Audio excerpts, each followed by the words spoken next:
శ్రీ షిరిడి సాయిబాబా దేవస్థాన సర్వసభ్య సమావేశం నూతన అధ్యక్షునిగా తమ్మన రమేష్ బాబు. వేమూరు నియోజకవర్గం మండల కేంద్రమైన బట్టిప్రోలులో వేంచేసి ఉన్న శ్రీ షిరిడి సాయిబాబా దేవస్థానం నూతన అధ్యక్షునిగా తమ్మన రమేష్ బాబు ఏకగ్రీవంగా ఎన్నికయ్యారు.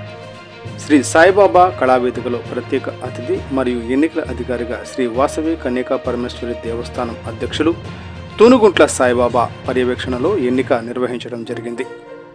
2026-2029 3 సంవత్సరాలకు అధ్యక్షునిగా తమ్మన రమేష్ బాబు ఏకగ్రీవంగా ఆమోదించడం జరిగింది. గత 15 సంవత్సరాలుగా దేవస్థానం అభివృద్ధికి ఎంతో కృషి చేస్తున్న రమేష్ బాబును మరొక పర్యాయం అధ్యక్షునిగా మరొక మారు ఎన్నుకోవడం ఈ దేవాలయానికి శుభ సూచకమని పలువురు వ్యక్తులు కొనియాడారు. తనను తిరిగి దేవస్థానం అధ్యక్షునిగా ఏకగ్రీవంగా ఎన్నిక చేసిన సభ్యులకు ఆయన కృతజ్ఞతలు తెలిపారు. ఈ సందర్భంగా రమేష్ బాబును పలువురు అభినందించారు. కుంచె వెంకటేశ్వరరావు, వేమూరు నియోజకవర్గ టుడే టీవీ ప్రతినిధి.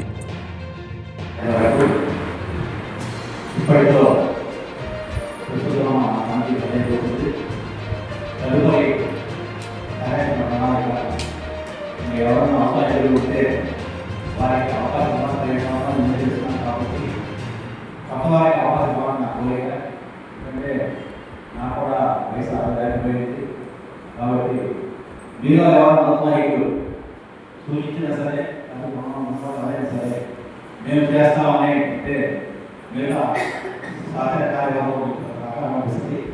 దానికి అవకాశపరంగా అవసరం. దానికి తగినటువంటి ఒక మంచి ఆధ్యాత్మిక కార్యక్రమాలను నిర్వహిస్తూ సమాజ శ్రేయస్సు కోసం ఈ సంస్థను పనిచేయాల్సినటువంటి అవసరం కూడా ఎంతైనా ఉంది. మరి ఆలయంలోనే మరి సాయిబాబా ఆలయం కావచ్చు, ఈ బట్టిప్రోలు గ్రామంలో అనేక దేవాలయాలు నిర్వహించబడతాయి. మరి ఇలాంటి దేవాలయాలు నిత్యం ధూపదీప నైవేద్యానికి కూడా కష్టతరంగా నడిపేటటువంటి రామ మందిరాలు కావచ్చు, దేవాలయాలు కావచ్చు చాలా ఉన్నాయి. అలాంటి వాటి రామ మందిరాలు కావచ్చు, ఆలయాలు కావచ్చు, మరి ప్రభుత్వ పరంగా నాకు చేతనైన రీతిలో ఈ ఊళ్ళో దాదాపు 10 రామ మందిరాలకి ప్రతి నెల 10,000 రూపాయలు ప్రభుత్వం నుంచి కేవలం ధూపదీప నైవేద్యం కోసం. ఏ దేవాలయం కూడా కనీసం దేవుడికి ధూపం కూడా వెలిగించలేని పరిస్థితి ఉండకూడదు. హిందూ మత సాంప్రదాయాన్ని పాటించేటటువంటి ప్రతి దేవుడికి జరగాల్సినటువంటి కైంకర్యాలు కనీసం జరిపించాలనేటటువంటి ఆశయంతో చంద్రబాబు నాయుడు గారు ప్రవేశపెట్టినటువంటి పథకం ధూపదీప నైవేద్య పథకం. మరి ఆ పథకం ద్వారా మన బట్టిప్రోలు గ్రామంలో దాదాపు 10 రామ మందిరాలు, అది ఒక కులమని కాదు, అన్ని కులాలకు సంబంధించినటువంటి వాళ్ళకి మన గౌరవ శాసనసభ్యులు ఆనందబాబు గారి ద్వారా ఆ 10 దేవాలయాలకి రికమెండ్ చేసిన నేపథ్యంలో మరి ఈ రోజున నెలకు 10,000 రూపాయలు ప్రతి నెల క్రమం తప్పకుండా 1వ తారీఖుకి వాళ్ళ అకౌంట్లో జమ అవుతుంది.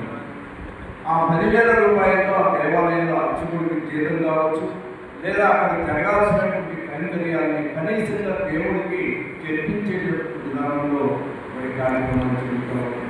ఎంతో కొంత మనాటి దేవాలయాలు ఆర్థికపరమైనటువంటి లోటు ఇబ్బంది లేకుండా జరుగుతూ ఉన్నప్పటికీ ఇప్పుడు చెప్పినటువంటి చిన్న చిన్న పిల్లలలో కూడా సమకూర్చుకుని నిర్వహించుకోవడం కష్టతరంగా ఉన్నటువంటి వాటికి ఎంతో కొంత ప్రభుత్వం కల్పించే సహాయాన్ని కూడా ఇవాళ ఆందోళనలో కూడా తీర్మానం జరుగుతున్నాం. ఇలాంటి రీతిలో సమాజంలో ఆధ్యాత్మికత పెంపొందించాల్సినటువంటి బాధ్యత, సమయం, తరుణం ఆసన్నమైనటువంటి కాలం. ఈరోజు చూస్తా ఉన్నాం, రాముని గురించి ఏ రకంగా మాట్లాడుతున్నారు, తిరుపతి దేవాలయం గురించి ఏ రకమైనటువంటి కలుషితమైనటువంటి పరిస్థితులు సృష్టించబడుతున్నాయో. ఇలాంటి హిందూ మతం మీద జరిగేటటువంటి దాడిని మన అందరం కూడా ఖండించాల్సినటువంటి అవసరం ఉంది. ఎవరి మతం వాళ్ళకి, ఎవరి దేవుడు వాళ్ళకి నమ్మకం, ఆ రకమైనటువంటి నమ్మకంతో సమాజంలో నడిచేటటువంటి వాళ్ళు ఒక మతాన్ని ఇంకో మతాన్ని ద్వేషించడం కరెక్ట్ కాదు, ఒక భక్తుడిని ఇంకొక భక్తుడు విమర్శించడం కరెక్ట్ కాదు. ఎవరి దేవుడు వాళ్ళ నమ్మకం, ఎవరి నమ్మకానికి తగిన విశ్వాసాన్ని వారు ప్రకటించుకుంటూ సమాజంలో సహజీవనం చేసేటటువంటి మనుషుల పరిస్థితిని మనం నామినేషన్ ప్రక్రియ స్టార్ట్ అవుతుంది. లేదు యథావిధిగా పాత కమిటీని అధ్యక్షుడిగా రమేష్ని కొనసాగించుతామంటే ఇక ఆయన ఆధ్వర్యంలో మిగతా కమిటీ ఇష్టం. కాబట్టి ఇక్కడ రమేష్ కొనసాగించడం లేదు, కొత్త వ్యక్తులు ఎవరైనా ఎన్నిక చేసుకుందామా, కొత్తగా చేసుకోవాలనుకుంటే మీలో నుంచి ఎవరైనా నామినేషన్ నేను ఉంటాను అనేది చెప్పగలగాలి. అలా ఉండేటటువంటి వ్యక్తి ఎవరైనా ఉంటే కనుక లేచి మీకు లేదు మీ తప్పన ఎవరైనా ప్రతిపాదన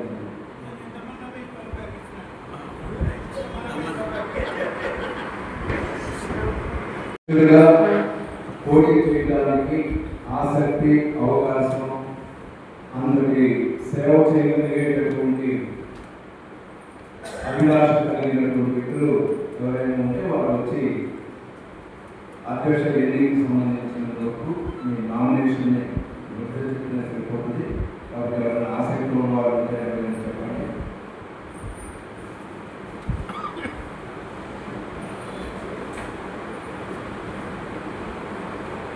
ఇంకా ఎవరైనా ఆసక్తి కావాలన్నా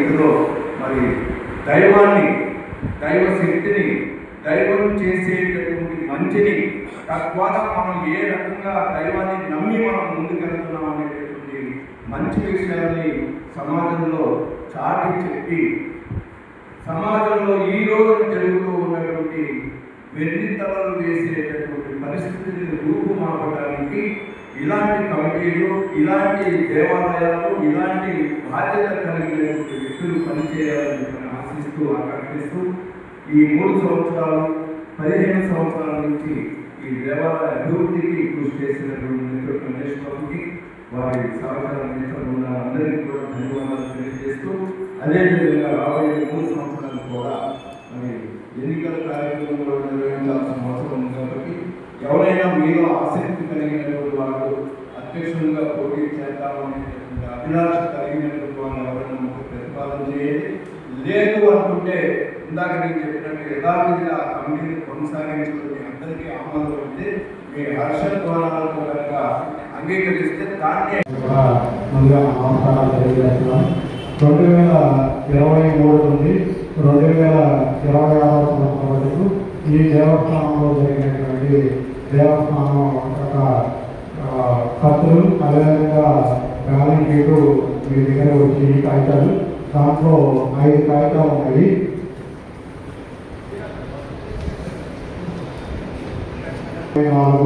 తర్వాత 24-25 బ్యాలెన్స్ షీట్లు ఉన్నాయి.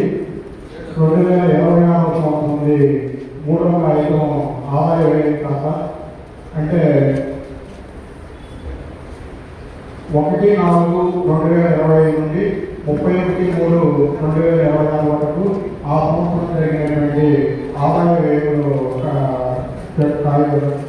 ఖాతా జమ తుది ఖాతా ద్వారా 43,303 రూపాయలు, జమ వడ్డీ ఖాతా ద్వారా 1,32,633 రూపాయలు, ఖర్చు మనం బయట ఏర్పాటు చేసినటువంటి డిజిటల్ పోటీకి 25,000 రూపాయలు ఇచ్చారు. దానికి అదేవిధంగా శ్రీ దత్తాత్రేయ స్వామి వారి పంచమోహ విగ్రహాల ఖాతా, దానికి అదేవిధంగా జమ దుర్గోదేవి ఖాతా 1,62,925 రూపాయలు, ఖర్చు 95,045 రూపాయలు, జమ 67,883 రూపాయలు. 107వ ఆరోగ్య ఖాతా జమ 2,71,295 రూపాయలు, ఖర్చు 1,85,492 రూపాయలు, నిల్వ 85,803 రూపాయలు.